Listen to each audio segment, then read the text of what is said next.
Well, welcome to a special episode of our podcasts. Today, Aaron and I are going to sit down with a guy named Kevin Kaub.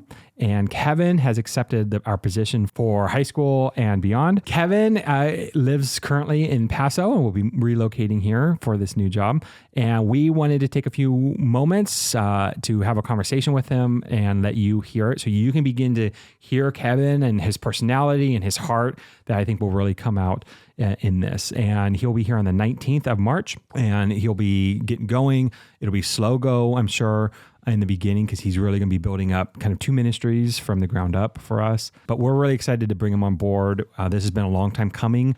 We've been searching for almost 3 years now in some capacity. And so, yeah, we found somebody who's willing to come on board and we'd love for you to meet him. Here's Kevin. And here's Kevin.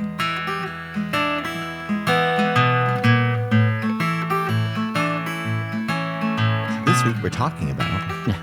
We were talking about Kevin. How do you pronounce your last name? So you pronounce it Kaub, like corn on the cob, in America, but I believe it's actually Kaub. It is German, and there's a little town in Germany on the Rhine River.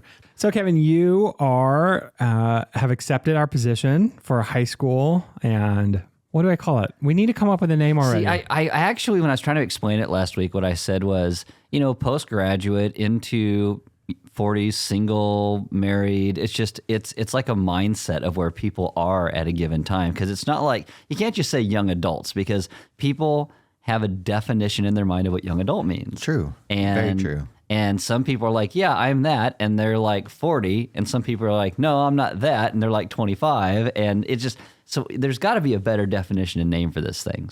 Well, with adolescence being prolonged and, when does it actually end? Well, is it when you start paying for trash and water bill yourself or what is it here? I'm not sure.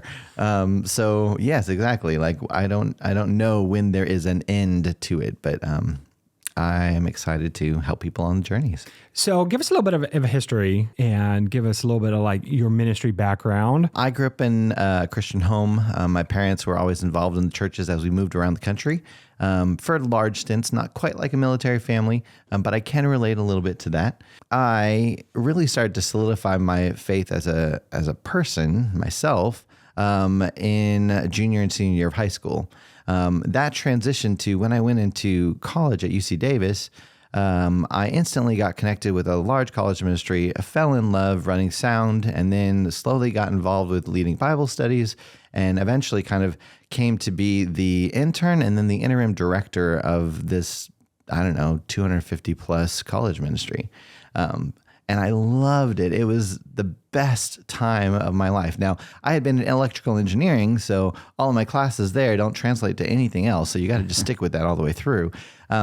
So as I started to full-time support that college ministry, it was a discernment time. God, does this in my future or not? And that's really, I really appreciate people as they're growing, starting to make life decisions on their own, maybe with some wise counsel from parents and other people as well. But that has always been my joy, is to help people see how their life can be towards gospel centered living or kingdom living, or however you might want to call that. I love that it's, God, is this what you want me to do? And a decade and a half later, he brings it around and says, sure, now Moses in the wilderness. So, and that's funny too, because after I had led that college ministry and assisted bringing in one of my friends to be the new pastor, long story for that ministry, but I had also started seminary for just personal growth. And then if God was going to use that, great. If not, at least I was getting deeper into the word and understanding the languages, and also just leadership and church history and all these things that are helpful for context. That led me to the most logical place, a youth ministry over middle school and high school. And then that led me to another middle school and high school place, and then another middle school and high school place, and Paso Robles, and then in Cambria. But my heart has always been for young adults, college-age young adults, watching them start to make really decisions on their own. Yes, obviously with wise counsel, but helping them go forward to use their life for God's glory completely. So we call them the going forwards? Good idea. No, Maybe. it's so nice. Good idea. No, it's like on That's going to change real quick, just so you know. yeah, it's like on Family Feud, right? They say the dumbest thing, and everybody's like, "Good answer, good answer." Steve Harvey's like, "That is not a good answer. Just It's not stare- going to be has up a there." stare. Yeah. I'll warm up. Maybe not today, but I'll warm up. You know, it's funny. When you were doing it was a Saturday interview with some parents and stuff, and one of my friends was out front with his wife, and they met you on the way in, and he was like, "Oh man, you guys are going to eat that guy alive." And then after meeting with you, he's all, "You should hire that guy," because it's just like, because you have a nice, unassuming air about you, and yet you don't just react; you think before you respond, and that's been a thing that I think everybody's mentioned about you. Yeah, you're definitely well thought out. You're smart, and you're everyone who met you that weekend. Almost everyone wrote genuine. Well, I much appreciate that. It's taken years of practice, but it's also just God working in me. Some of that comes from my family dynamics. My dad is a type A, very strong leader, and all of us kids have some of that in our DNA, but we've had to find the balance of how do we play this if we're going to be leaders, but we have another leader ahead of us. How do we play that balance? And the other thing is that I know I've had too many people hurt me by being disingenuous, inauthentic. And I don't necessarily want to show everything all of the time. I'll be wise in that. But I do want to be as real as possible with people. So that's great. I'm glad that people saw that. I think it's great. I appreciated that just within an hour of talking with you, people were like, "Oh, okay, I see more who he is." So what could people expect about your personality?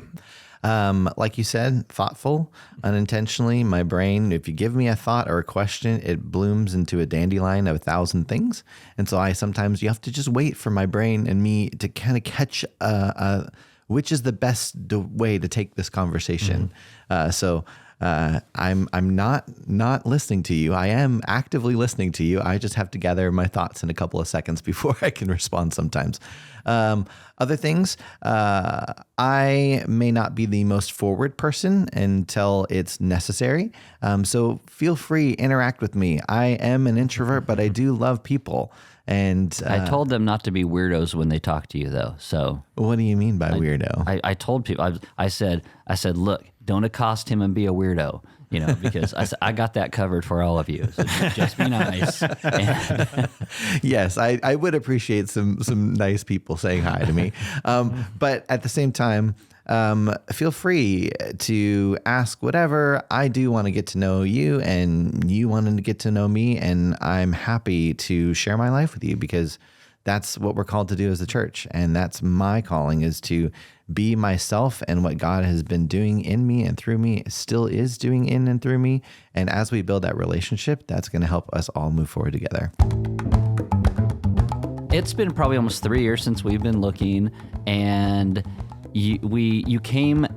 There was 2-3 video interviews, and then you came to a staff meeting and went to lunch, and you were sick and you didn't feel good. And It was horrible. Yeah, I did poorly, is what and I'm saying. I told you that. I go, man, and you're like, no, it's fine, I'm okay. And I'm like, I don't think it's okay, but whatever.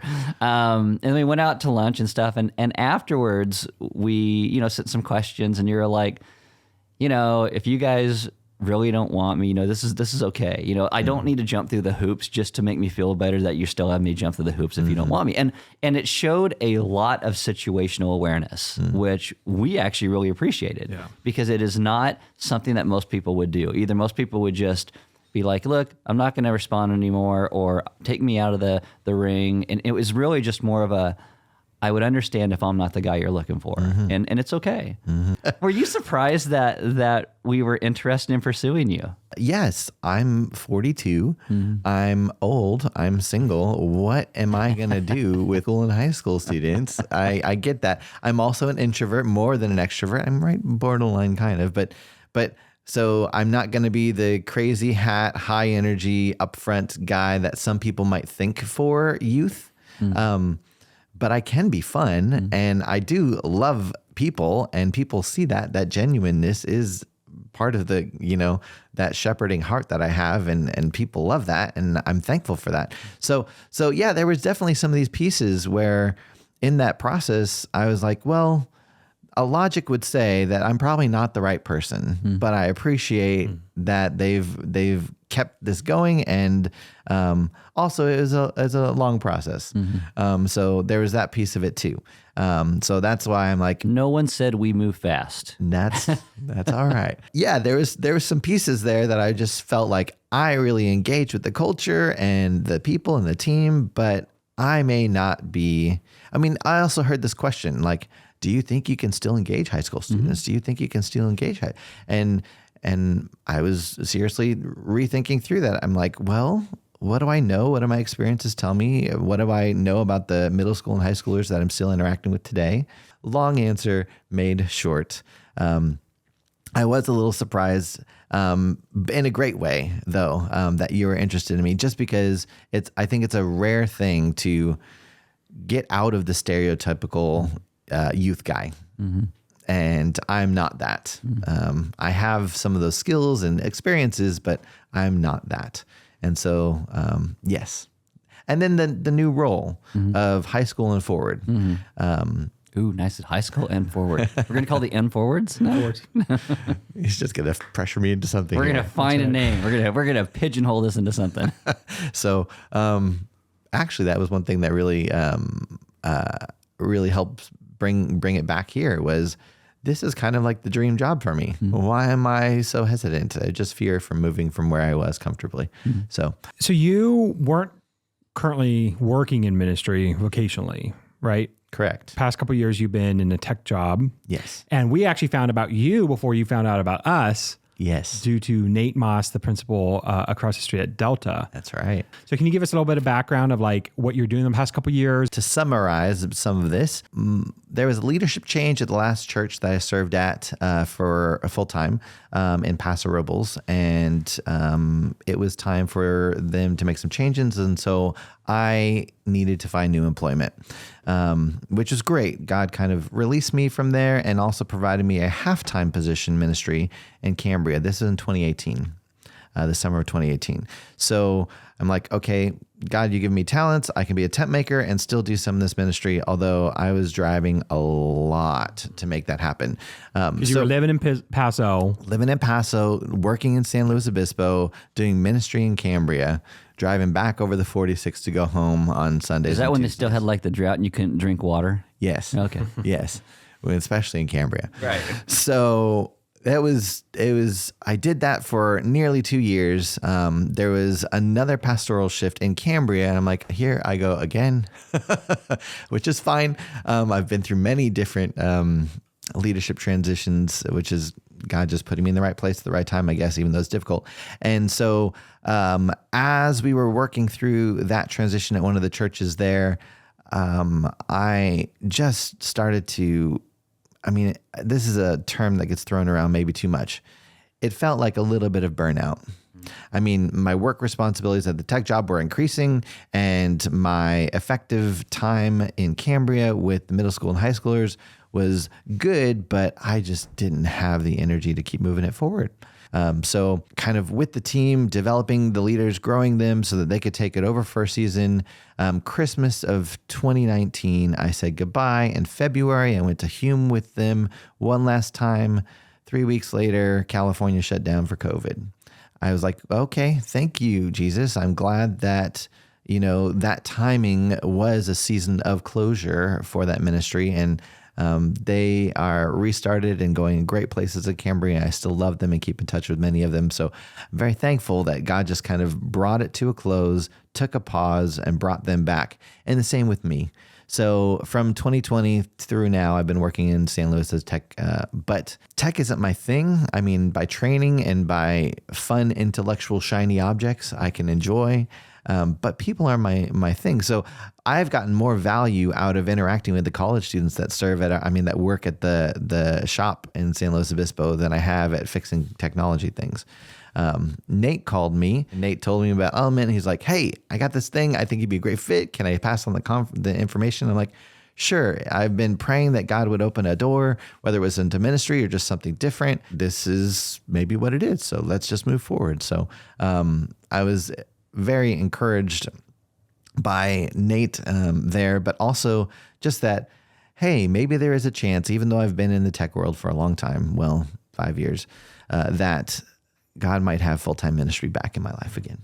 And so I was like, I'm gonna walk through this door. We'll see where it takes me and see what God does. And here I am.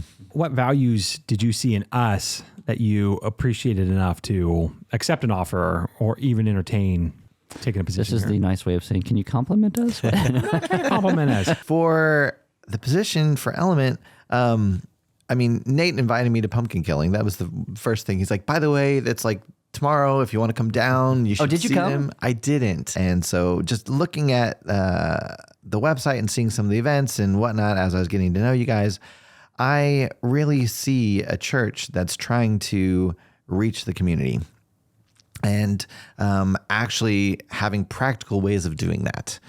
Hearing about how you guys interact with Delta. The church that I was in, Paso Robles, actually interacted with the very similar high school that Nate was the principal of up there. That's how Nate and I met. And hearing just a little bit about that outreach and how you guys have this partnership with them, that inspires me. That's pieces of just sharing the gospel with people in tangible ways and through word and deed, of course.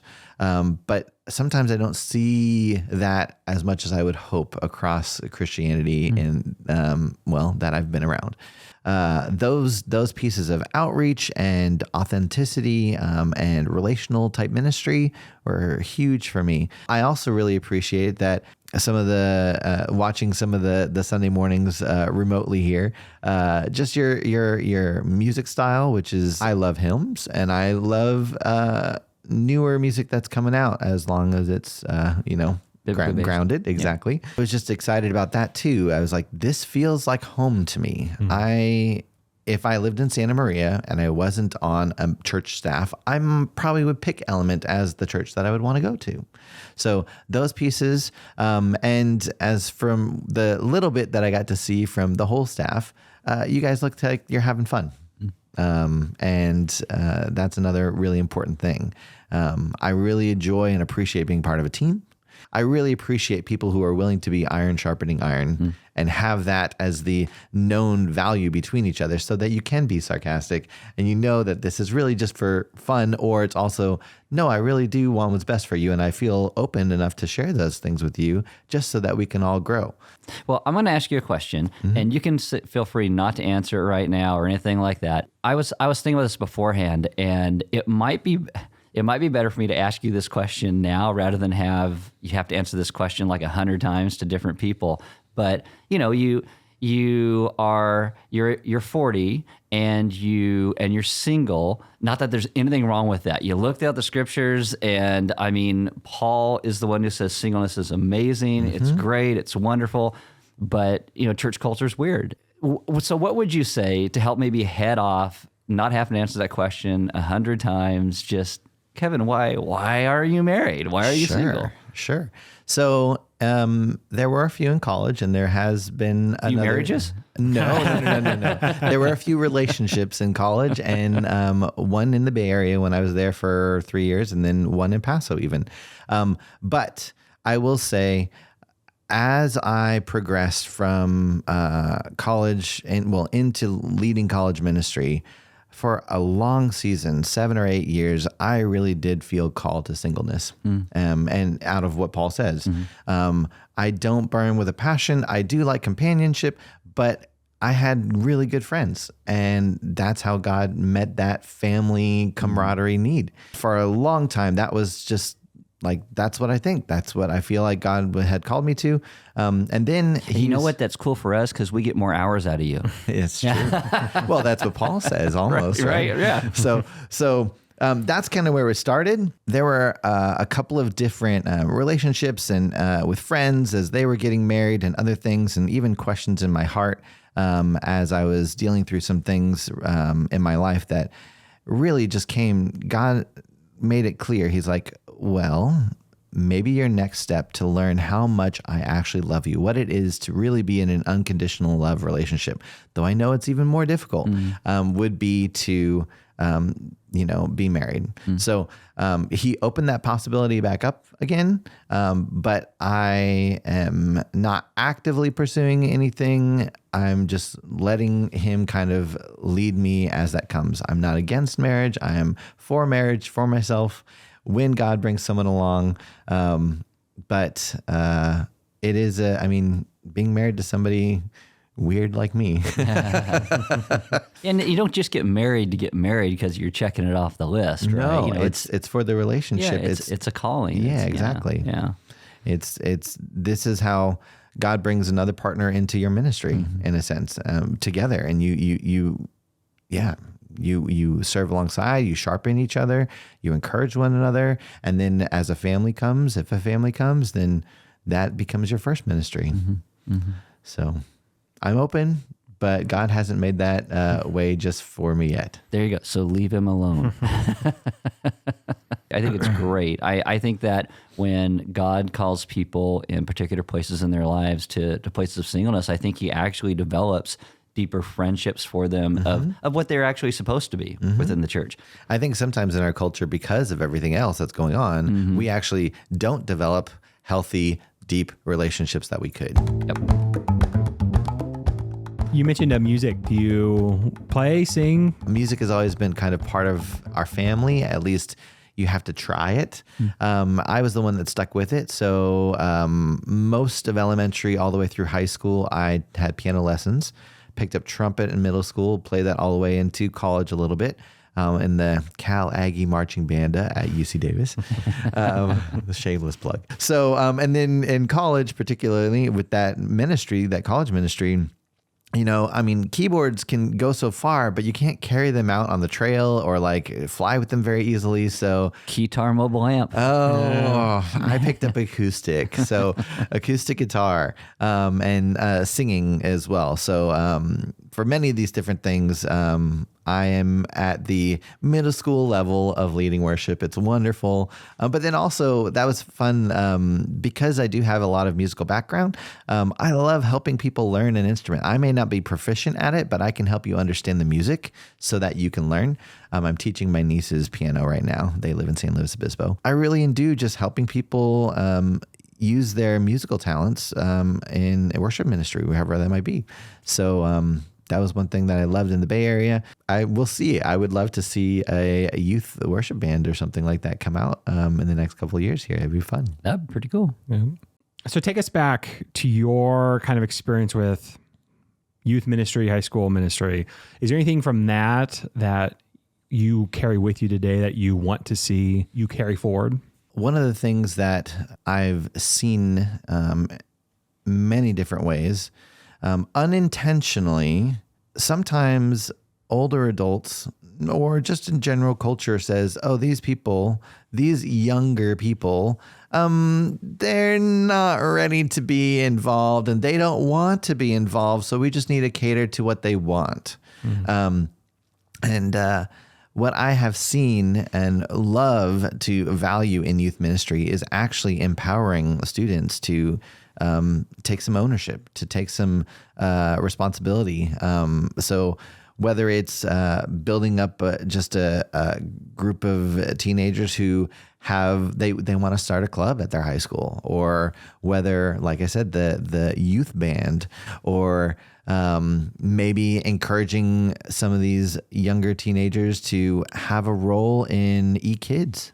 And take on this little group of 5 people or whatever and say, hey, I want them to know how much I love Jesus. So I'm going to try and do what I can to encourage them at their level. I'm a step ahead of them, and just giving these teenagers some responsibility that they crave. They really do want someone to come alongside and say, hey, you're valuable. I believe in you enough. Yeah, you're going to make mistakes, but I want to see you grow. And so we're going to give you some opportunities to do that and to gain some just life experience.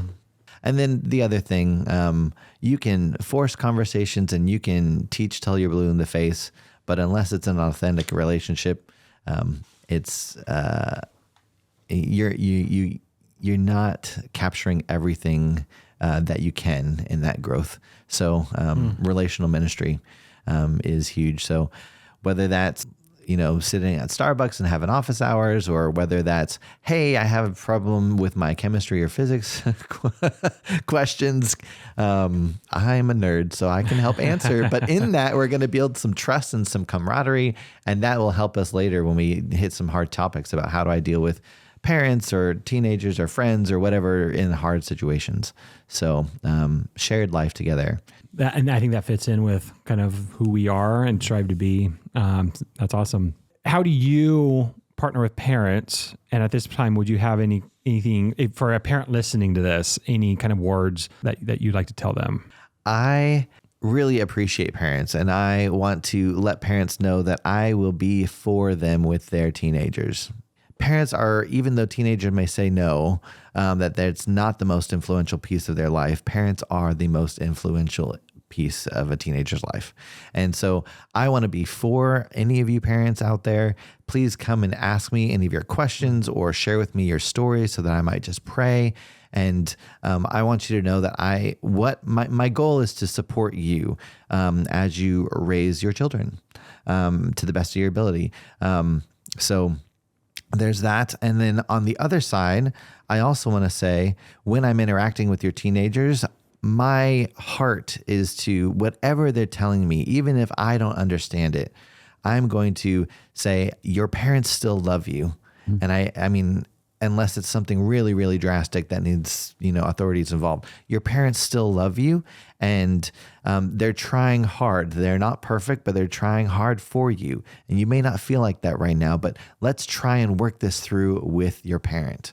So, and on the flip side, when your teenager is talking to me, I'm going to come and tell you the beautiful things that I see in your teenager.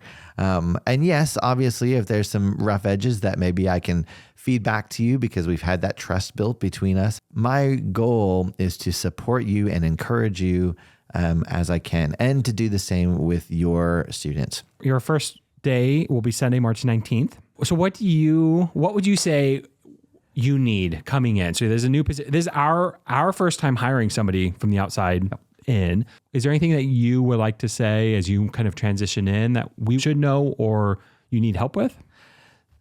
For me, come and introduce yourself. Just don't overwhelm me. If you see a line, maybe take a 5-minute walk around after church or whatnot.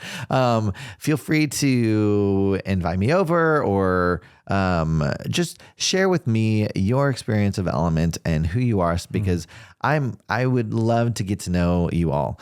Give me your input. I actually work better, not just going strong forward to what I have in mind, but to kind of fielding that out there and just listening to people, what their thoughts might be, what their dreams might be, what they've seen as workable here in the past, for any sort of high school group or whatever. So give me your feedback, give me your thoughts. I may not implement any of it, but I appreciate just the gathering of history and all those things, which has also been very helpful to. And you're stepping into a challenge, because we don't currently really have a high school ministry at all. We have a really growing middle school, which will feed into high school eventually. That reminds me, another way that you can help. Not that I have it all figured out right now, but if you'd be willing to, take a bunch of young people on your ski boat up to Lake Lopez or something for a weekend. We don't go to Lopez. Where do you go? We go to Nacimiento. Oh, that's so far. I don't have toys necessarily, and or I don't know what the Strawberry Festival is all about. Like these things. Help me learn, help me grow, help me see what you might be interested in. Like if you've got an idea of what might be good, come and talk to me about it, because maybe in 3 months from now, that'd be the perfect thing for a small group of young guys or something to go out and, go shooting or whatever it might be. And probably need some youth leaders as well. Yes. And more people to invest in both these ministries. Yes, I definitely. I will. If you have a heart for young people at all, come and talk to me. and that you don't have to take on any massive responsibility. But let's dialogue about how you might be involved.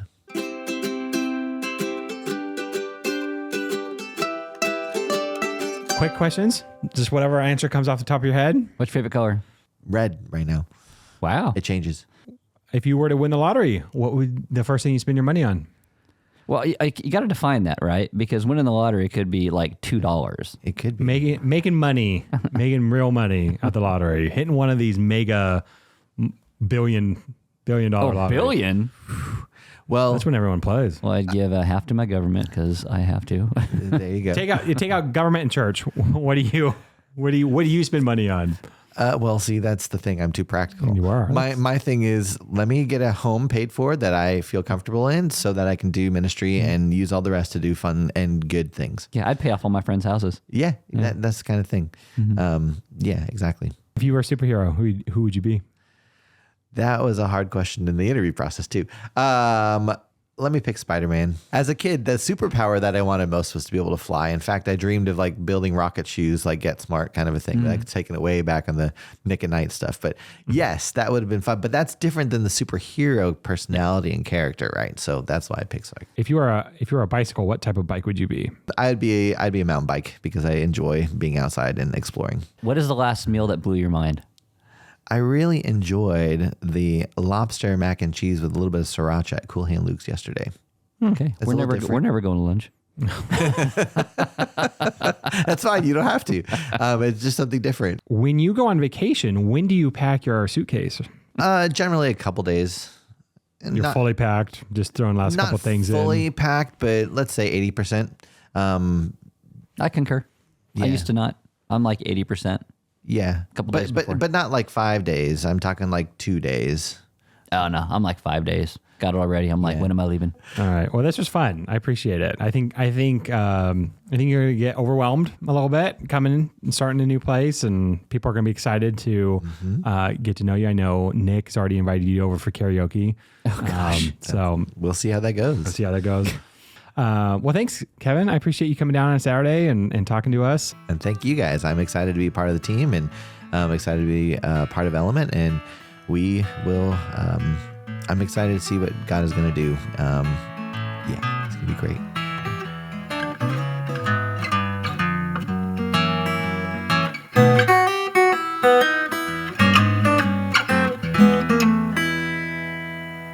So we were, how do I even ask this?